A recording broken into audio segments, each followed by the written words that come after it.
So picture this.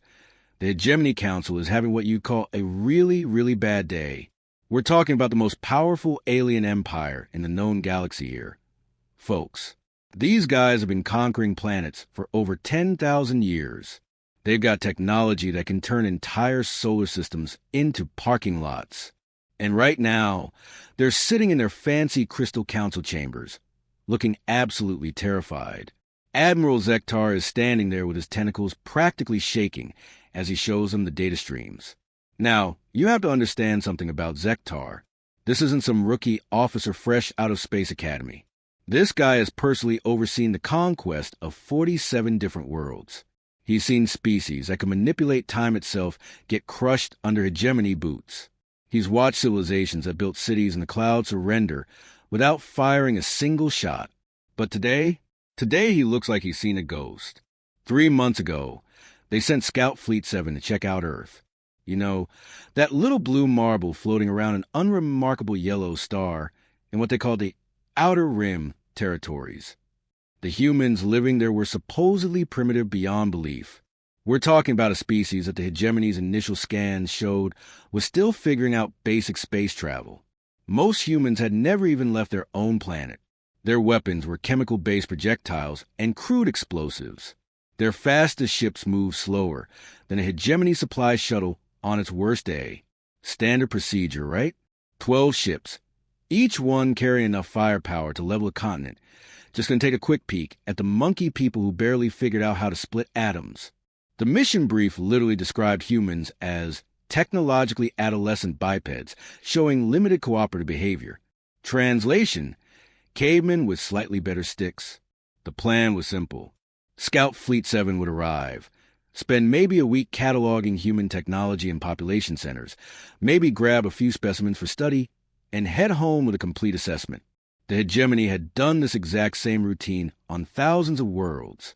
It was so routine that most of the crew probably treated it like a boring work assignment.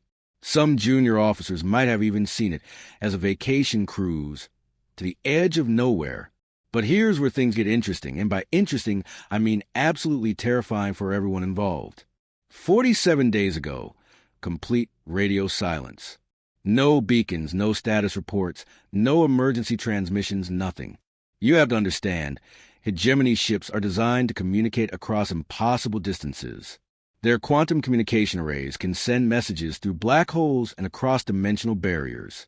These things are supposed to be unhackable, unjammable, and virtually indestructible.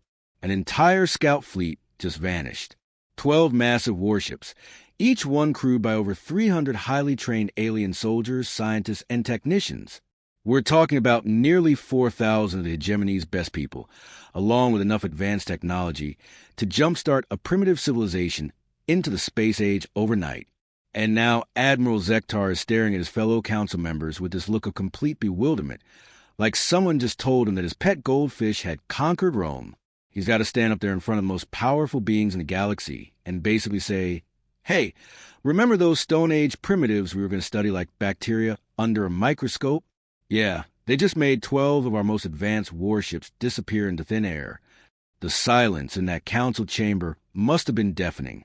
Picture 20 of the most arrogant, self-assured alien overlords you can imagine, suddenly realizing that their entire understanding of the universe might be completely wrong. These are beings who've never encountered a species they couldn't easily defeat or assimilate. They built their entire empire on the assumption that technological superiority equals automatic victory. But humans just broke that rule in the most spectacular way possible. Not through some ancient alien artifact or mystical space magic, but through something far more terrifying to hegemony's way of thinking: complete unpredictability. The worst part for Admiral Zektar and his council isn't just that they lost 12 ships. It's that they have absolutely no idea how it happened. Their long-range sensors can't detect any major changes to Earth's technology base. There are no new energy signatures suggesting the humans found some buried alien superweapon. No signs of intervention from other galactic powers. Just humans, doing whatever humans do, and somehow making an entire hegemony fleet disappear without a trace. And that, my friends, is how the most powerful empire in galactic history suddenly found itself staring at their first real mystery in 10,000 years. Enter Fleet Commander Threska, who's either incredibly brave or incredibly stupid. Jury's still out on that one. Now, let me paint you a picture of this guy. Threska has been with the hegemony military for over 2 centuries. He's the kind of officer who volunteers for the missions nobody else wants. When there's a rebel colony that needs crushing, Threska raises his hand. When there's a mysterious space anomaly that's been eating ships, guess who steps forward? This guy has more combat decorations than most species have words in their vocabulary. So when Admiral Zektar asks the Council who wants to investigate the disappearance of Scout Fleet 7, Threska doesn't even hesitate. He stands up in that massive council chamber, looks directly at the Admiral, and basically says, "Give me a real fleet, and I'll find out what happened to your missing ships." The confidence in his voice could have powered a small space station. But here's the thing about Threska. He's not just brave, he's also extremely thorough. When he says he wants a real fleet, he means business. We're talking about 60 full battlecruisers here. To put that in perspective, most galactic wars have been won with fleets half that size. Each one of these ships is over 2 miles long and carries enough firepower to crack a moon like a walnut. The combined destructive power of Threska's fleet could literally reshape continents or boil away entire oceans. The Hegemony Council approved his request without argument. After all, they just lost 12 ships to a species they considered barely above cavemen. Nobody wanted to take any chances. If humans had somehow developed planet-killing superweapons, Threska's fleet would be ready for them. If they'd made some kind of alliance with a hostile alien power, 60 battlecruisers would be enough to handle that too. As Threska's massive armada began its journey toward Earth, the mood on the command ships was exactly what you'd expect from seasoned military veterans. Confident, professional, maybe even a little bored. Most of these crews had participated in dozens of planetary conquests. They knew the routine. Arrive in orbit, demand surrender, demonstrate superior firepower if necessary, establish control. Simple, clean, effective. The journey to Earth's solar system takes several weeks, even with advanced hegemony jump drives. During that time, Threska and his officers spent their time reviewing every scrap of data they had about humans. The information was frustratingly limited. Primitive technology, tribal social structures, constant warfare among themselves, short lifespans, limited space presence. Nothing in the files suggested they should be capable of making advanced starships disappear. But as they approached the outer edge of Earth's solar system, their long-range sensors started picking up readings that made absolutely no sense whatsoever. The first thing they noticed was debris. Lots and lots of debris. But this wasn't the kind of random wreckage you'd expect from a space battle. This stuff was organized, arranged in specific orbital patterns around Earth, like some kind of massive construction project. Threska ordered his science teams to analyze the debris fields more carefully. What they found sent shockwaves through the entire fleet. The wreckage wasn't just organized, it was being actively used. Humans had somehow turned the remains of Scout Fleet 7 into building materials. Pieces of hegemony hull plating were being incorporated into human space stations. Sections of alien weapon systems were being mounted on crude human spacecraft. The energy signatures made things even more confusing. The sensors were detecting pure hegemony technology, but it was all wrong somehow. Like someone had taken apart a sophisticated piece of alien machinery and rebuilt it using completely different engineering principles. The power outputs were inconsistent with hegemony standards, but somehow the modified systems were actually working better than the originals. These supposedly primitive humans weren't just sitting around campfires anymore, waiting for aliens to come study them like lab specimens. They were flying around in ships that looked like they'd been built in someone's garage by a team of very talented and slightly insane engineers. The human vessels were angular, asymmetrical, and covered in what appeared to be improvised armor plating. They should have been flying scrap, heaps that could barely achieve orbit, except they weren't. These garage-built human ships were somehow mounting alien plasma cannons that could punch through battlecruiser armor. They had shield generators that were producing energy barriers stronger than anything in hegemony's current arsenal. Most impossibly of all, some of the human vessels were showing speed and maneuverability characteristics that exceeded hegemony military specifications. Threska stood on a command deck, staring at the tactical displays with growing disbelief. In just 3 months, humans had gone from primitive planet-bound creatures to a spacefaring civilization that was actively improving upon technology it took the hegemony thousands of years to develop. The implications were staggering and absolutely terrifying. Whatever had happened to Scout Fleet 7, it wasn't a simple case of primitive aliens getting lucky with some hidden superweapon. The humans had somehow turned First Contact into the galaxy's most effective technology transfer program, and they were just getting started. This is where things get really interesting, and by interesting, I mean absolutely mind-blowing for everyone involved. Picture Threska standing on his command deck, surrounded by the most advanced tactical systems in the galaxy. His fleet of 60 battlecruisers is cruising through space like a pack of metal sharks, each one bristling with enough weapons to level entire cities. The crew is still feeling confident, maybe even a little cocky. After all, they're the hegemony's finest, and they're about to solve the mystery of some missing ships. As soon as Threska's fleet crosses Neptune's orbit, and we're talking about being still millions and millions of miles away from Earth here, something happens that stops everyone dead in their tracks. Their communication systems light up with an incoming transmission. Now, you have to understand, this isn't supposed to be possible. Hegemony military communication frequencies are encrypted with quantum-level security that supposedly can't be cracked by anyone without the proper biological and technological authorization codes. But there it is, clear as day, coming through on their most secure military channel. Not some primitive radio signal bouncing around space like humans have been using for the past century. This is a crystal-clear, high-definition transmission using communication protocols that should be completely unknown to human science. And here's the kicker. The message isn't in broken English or some crude attempt at alien language. It's delivered in absolutely perfect hegemony standard, the formal diplomatic language that takes most alien species decades to master.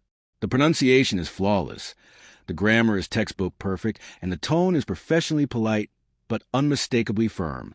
Unknown vessels. You are entering Terran Defense Coalition space. State your intentions or prepare to be boarded. The silence on Threska's bridge is so complete you could hear a pin drop in the vacuum of space. His communication officer, a veteran with over 50 years of experience, is staring at his console like it just grew tentacles and started singing opera.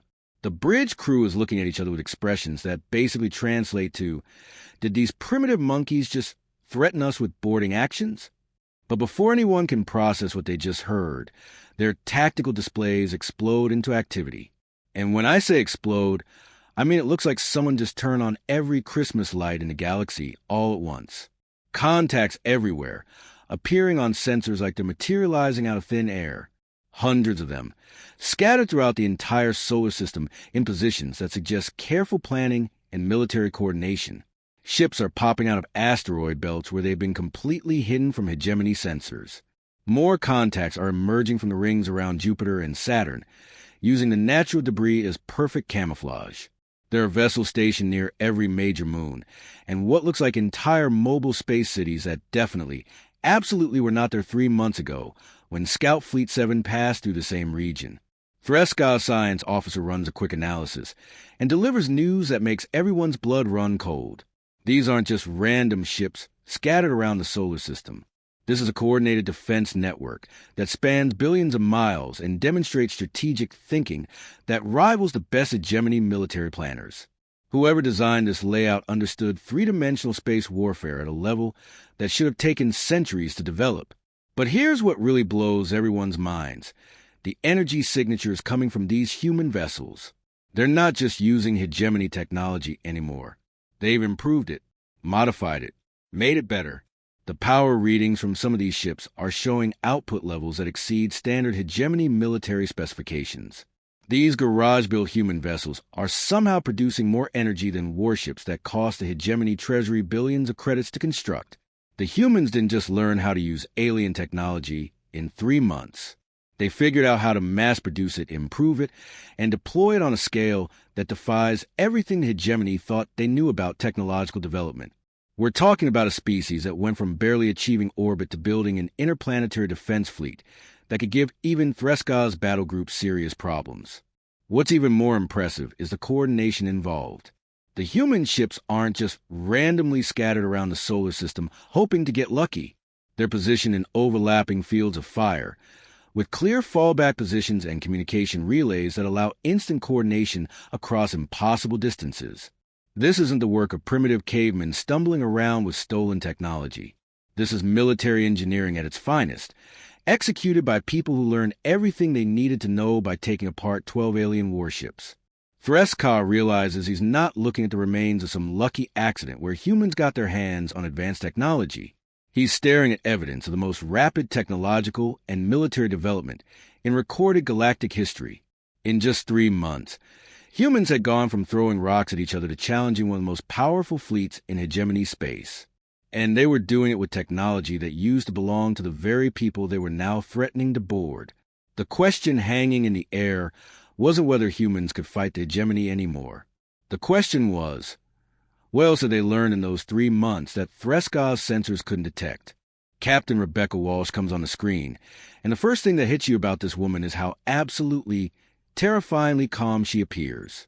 We're talking about someone who's facing down 60 of the most powerful warships in galactic history, ships that could turn her entire planet into cosmic dust, and she looks like she's having a casual conversation over coffee. Her uniform is crisp, her hair is neatly pulled back, and her voice has that steady, professional tone that makes it clear she's completely in control of the situation. Threska and his officers are expecting to see some kind of primitive warlord, maybe someone in crude battle armor shouting threats and pounding their chest. Instead, they're looking at what appears to be a competent military officer who could easily fit in at any hegemony staff meeting. The cognitive dissonance is almost painful for the alien crew to process. Walsh doesn't waste time with pleasantries or dramatic speeches. She gets straight to business, explaining exactly what happened to Scout Fleet 7 with the kind of clinical precision that makes military professionals everywhere sit up and pay attention. And here's what makes her explanation so terrifying. Her people didn't win through some ancient alien technology they discovered buried under a pyramid. They didn't tap into mystical space powers or find some crashed starship from a lost civilization.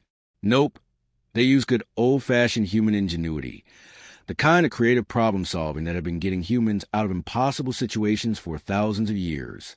When Scout Fleet 7 arrived at Earth, they found humans who had been watching the skies and preparing for exactly this kind of visit, not because they had advance warning, but because humans had always known that eventually someone would come calling from the stars. The first hegemony ship to approach Earth got hit with something the aliens had never encountered before, electromagnetic pulse bombs. Not fancy alien EMP weapons, but devices humans had cobbled together using their own technology, designed specifically to disrupt the kind of electronic systems they'd been observing in space for decades. The hegemony crew found their ship systems failing in ways their engineers had never seen before. But here's where things get really impressive. While the alien ship was dealing with system failures, human vessels began ramming attacks using what Walsh politely described as expendable ships. These weren't military vessels. They were converted cargo haulers, mining ships, even passenger liners that had been retrofitted with reinforced hulls and stripped of everything except engines and life support. Human crews. Volunteers, every one of them, piloted these ships directly into the disabled alien vessel with the kind of desperate courage that had defined human warfare since the beginning of time. The hegemony crew, trained to fight against other high-tech civilizations with similar weapons and tactics, had no idea how to respond to enemies who were willing to turn civilian spacecraft into guided missiles. Their defensive systems were designed to stop energy weapons and missiles, not multi-thousand-ton chunks of metal being piloted by people who had no intention of surviving the encounter. Once they captured that first scout ship, things moved with a speed that still gives hegemony strategists nightmares. Human scientists, working around the clock in shifts, cracked the language barrier in a matter of weeks. Not months, not years, weeks. They had linguists, computer specialists, and communication experts working together in ways that demonstrated the kind of collaborative efficiency the hegemony had never seen before. But language was just the beginning. Once humans could communicate with their prisoners, they extracted every single technical specification, every operational manual, every piece of strategic information that the captured crew possessed. The hegemony had always assumed that their personnel would resist interrogation, but they'd never encounter humans who approached information gathering with the methodical thoroughness of a species that had spent centuries perfecting the art of reverse engineering. Armed with complete technical knowledge of hegemony systems, human forces then systematically hunted down the remaining 11 ships like they were collecting trading cards. Each capture operation was more sophisticated than the last, as humans applied what they'd learned from previous encounters. They used the captured ship's own communication codes to lure other vessels into traps. They deployed hegemony technology against its original creators, often in ways that surprised even the humans themselves. Some alien crews chose to fight to the end, going down with their ships rather than surrender to primitive humans.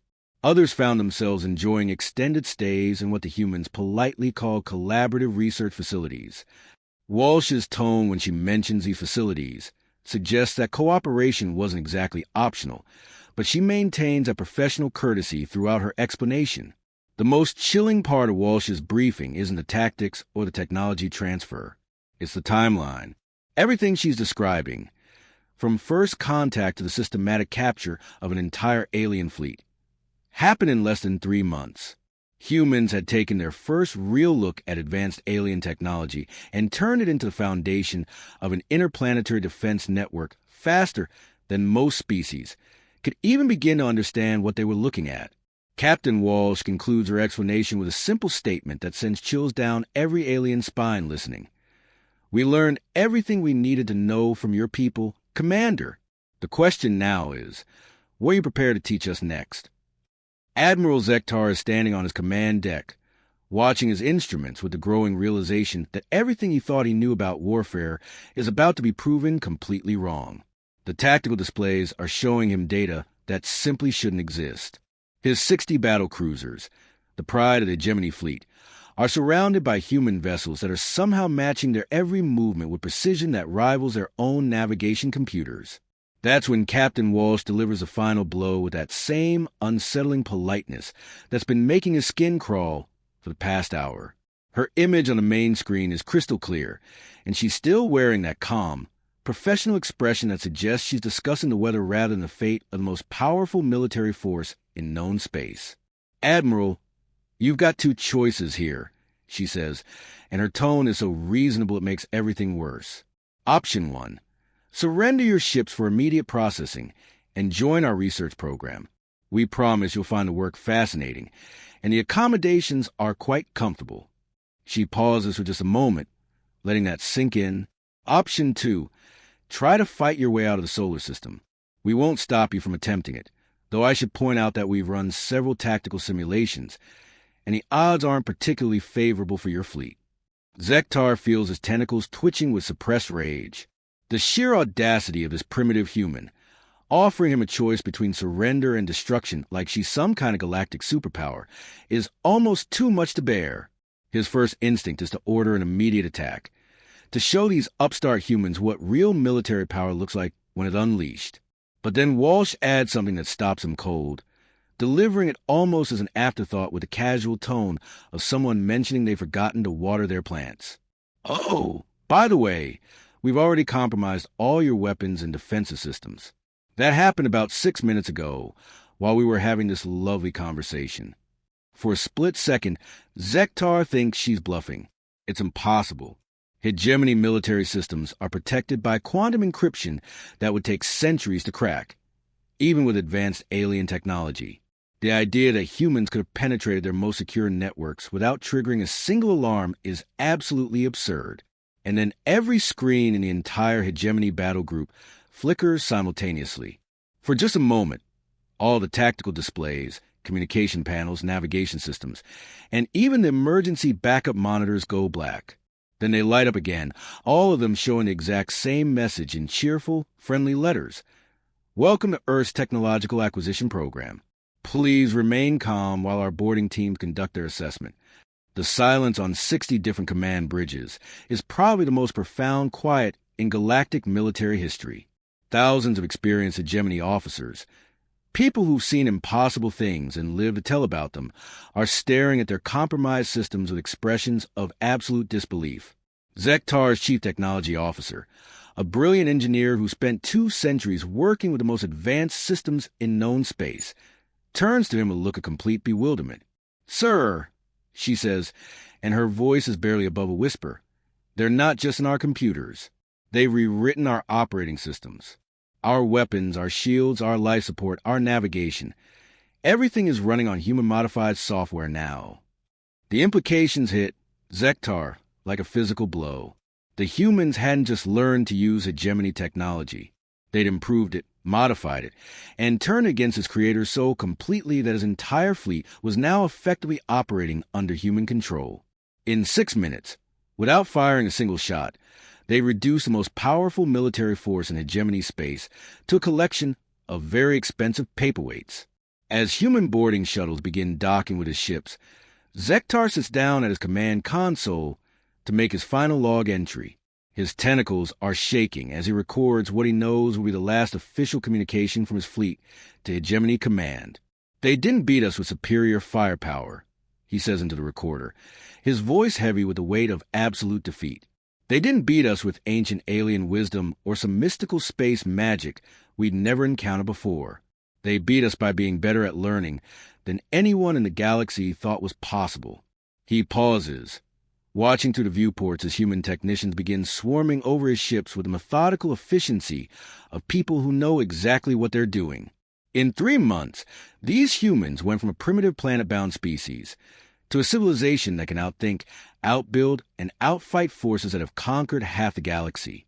They did it through pure human ingenuity, the kind of rapid adaptation that turns every challenge into an opportunity to improve. The recording equipment shuts off as human technicians take control of the bridge systems. Admiral Zektar's last official act as a Hegemony Fleet commander is to watch Captain Walsh's boarding team arrive with tablet computers and clipboards, ready to begin what she called their assessment process. That's how humanity went from throwing rocks at each other to commanding the most advanced fleet in galactic space in just 3 months. Not through superior firepower or ancient wisdom, but through the one thing humans do better than any other species in the galaxy: adapt, learn, and improve at a speed that makes everyone else's head spin. The galaxy would never be the same again.